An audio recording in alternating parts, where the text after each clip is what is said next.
Hey guys, Maggie here. To this week, we're going to be focusing on Joe Moore's solo snare drum piece. The date is March 2nd.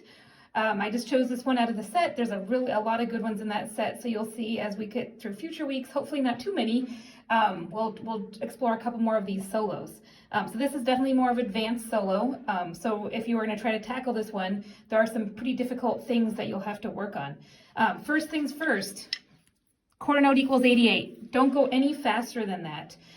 Put your metronome on. This one is definitely a piece that's really good to practice with metronome. When I worked on it and read through it, I definitely put the metronome on for myself. So please put the metronome on.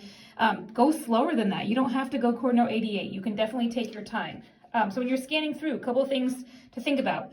There's a lot of rolls in here. They're all multiple bounce rolls, so they're not double strokes. They should be nice, clean, closed rolls. When we talk about rolls, we talk about the roll bass. So oftentimes we're talking about like a 9-stroke roll, we're thinking of the 16th note. So if we see a quarter note, like for instance in the second measure here, we would play that with a 16th note roll bass very often. So if I'm playing that measure, that's gonna be the speed of my roll. However, since this is a pretty slow tempo, I would play with a 32nd note roll bass, and that's what you can hear me doing in my performance of it. So in that second measure, instead of playing it as a 16th note, I would think of my roll bass with a 32nd note. So basically I'm getting double the amount of strokes in my roll. I tackled all of my rolls in this whole piece with 32nd note roll bass. If you are really unfamiliar with that concept, you can play it with the 16th note roll bass, but that's what you can hear me doing. You'll definitely have to work on your transitions between your triple and duple rhythms. For instance, even this first measure going to the second measure, you have a sextuplet going into a 16th note. That happens a lot throughout this whole piece, where you're going from a triple feel to a duple feel, triple feel to a duple feel.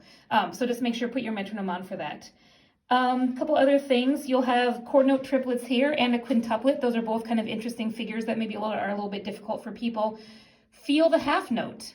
So instead of feeling quarter note, feel the half note, and that's going to help you get this triplet. So if you feel where the half note is, instead of thinking quarter note, it's actually going to make your life a lot easier.